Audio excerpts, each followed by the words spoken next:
Bonjour, c'est Kuro et aujourd'hui je suis de retour pour vous parler d'un animé qui s'appelle Mairimashita Irumakun. Avant que la vidéo ne commence, je te rappelle que tu peux t'abonner à la chaîne si tu l'apprécies, à mettre la petite cloche de notification pour recevoir les notifications des nouvelles vidéos, à mettre le petit pouce bleu en bas de cette vidéo si tu apprécies celle-ci. Tu peux aussi partager la vidéo avec le bouton partager sur les réseaux de ton choix. Et si le vidéo gaming t'intéresse, il y aura ma chaîne gaming dans la description si ça t'intéresse. Bonne vidéo à toi. Oublie pas que comme je l'ai dit récemment, je fais plus de live du tout sur YouTube, ce sera tout sur Twitch. Alors n'oublie pas de t'abonner à la chaîne Twitch qui est dans la description pour rejoindre tout le monde en live. Alors, dans ce format il n'y aura pas de voix off parce que c'était un peu compliqué avec ce manga qui est très classique en fait, de vous faire un écrit tout bien tout beau comme j'ai fait avec les autres. Il y en a certains que j'ai fait déjà qui étaient un peu chiants. Il fallait que je fasse un truc joli et tout machin. Et là je me suis dit non, enfin c'est trop classique, comment tu veux dépareiller ça? On va juste t'en parler comme ça et Refab illustrera ce que je dis ici, normalement. Voilà. Donc du coup, de quoi ça parle? Eh bien, nous sommes sur un animé, somme toute classique mais assez drôle. Nous avons un démon qui décide d'aller adopter un être humain. Alors, un adolescent, en somme. L'adolescent actuellement est un peu exploité par ses parents. Et quand je vous dis exploité, c'est pas qu'un peu, c'est que il fait tout et n'importe quoi, c'est un esclave. Hein. Clairement, le gosse, il est pas gâté. Hein. Donc il se fait adopter, enfin il se fait vendre en fait à ce démon qui décide de l'adopter et d'en faire son petit-fils. Et il lui dit, bah écoute, tu vas aller dans une école de démons, voilà, et bon, enfin c'est le grand-père Gaga par excellence, il fait tout pour, en gros pour, qu'il ait tout ce qu'il veut, etc. Mais il y a un petit truc qui me fait dire qu'il veut pas que ça. Hein, des petites choses, on verra par la suite, mais voilà. Donc il arrive au bahut et bien évidemment il va faire le discours d'entrée des nouveaux arrivants, sauf qu'il remplace évidemment le major de promotion qui était censé le faire. Parce que finalement il s'avère que le grand-père était le directeur du bahut, donc il dit ah non c'est mon petit-fils qui va faire le truc à sa place. Il le fait, vous verrez ce qui se passe, c'est assez drôle, et en fait le major de promotion il lui dit bah tu as pris ma place, on va se taper quoi.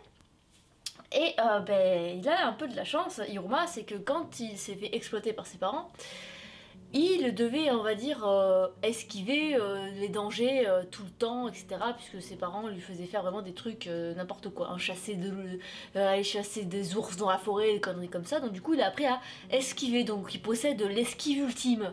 Donc il esquive toutes les techniques du coup du major de promo.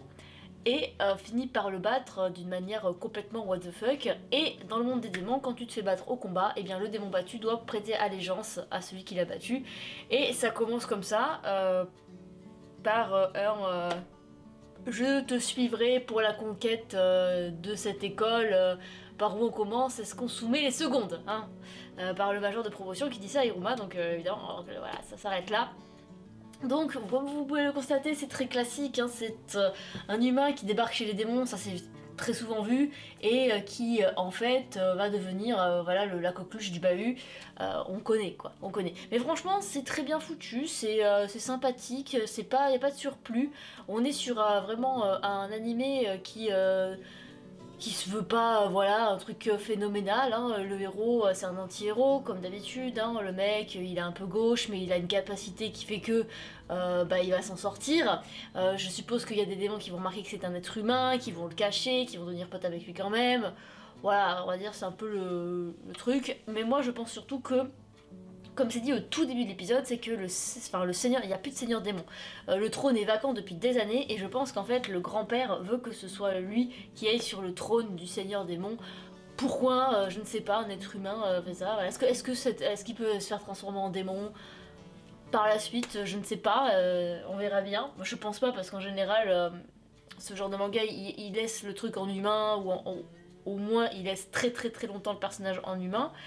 C'est pas un manga qui se veut, enfin un anime qui se veut sérieux d'une part, parce qu'il y en a des comme ça qui se veulent sérieux. Le mec reste humain, mais au final, il décide de se transformer pour accomplir une quête X ou Y. Je pense à comment ça s'appelle le truc avec les vampires là. Vampire Knight, je crois, un truc comme ça, où en fait la meuf il s'avère que bah, c'est la sœur de l'autre et que c'est une vampire, nanana. Donc en fait elle est pas humaine, mais pendant toute la saison, enfin toute l'animé elle était humaine sauf le 2 derniers épisodes. Mais le manga est déjà beaucoup plus sérieux que Irumakun, voilà.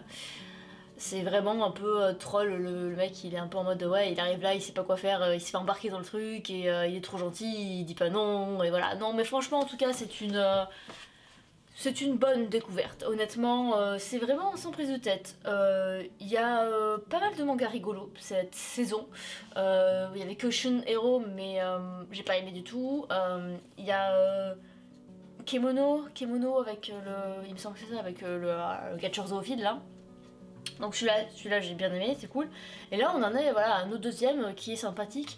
Voilà, ça fait du bien d'avoir des mangas où tu te poses tranquille et tu ne réfléchis pas, parce que c'est vrai que l'été, le mois d'été a eu des animés assez costauds à regarder quand même, hein, qu'on se le dise, fallait suivre. Hein, et là, au fond, honnêtement, vous vous mettez devant, vous n'avez pas trop besoin de réfléchir et ça fait plaisir vraiment. Donc bah, dans son style, je vais lui mettre la note honnête de 3 sur 5. Je pense que ça vaut pas plus, pas moins. 3 sur 5 c'est très bien, c'est pas de ouf, c'est pas nul non plus. À voir comment va être développée la suite, encore une fois, voilà. Je mets mes notes en fonction du premier épisode et l'impression qui me vient. Qui me vient, c'est voilà, après à la fin de l'automne, de toute manière, je pense que, bon là je l'ai pas fait pour l'été parce que honnêtement j'ai pas eu le temps, mais je ferai une vidéo complète avec tous les animés et où je mettrai une note finale à tous les animés. Mais là, 3 sur 5, je pense que c'est très bien. J'espère juste une chose, c'est que ça soit pas redondant. Voilà, qu'on revienne avec toujours le même schéma d'épisode un peu à la Pokémon, quoi, par exemple.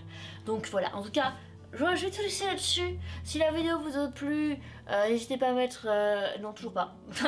Toujours pas.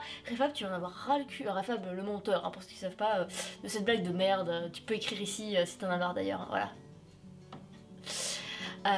Non allez, on va se laisser là-dessus. D'ici la prochaine vidéo, portez-vous bien, c'était Tekuro. Ciao ciao.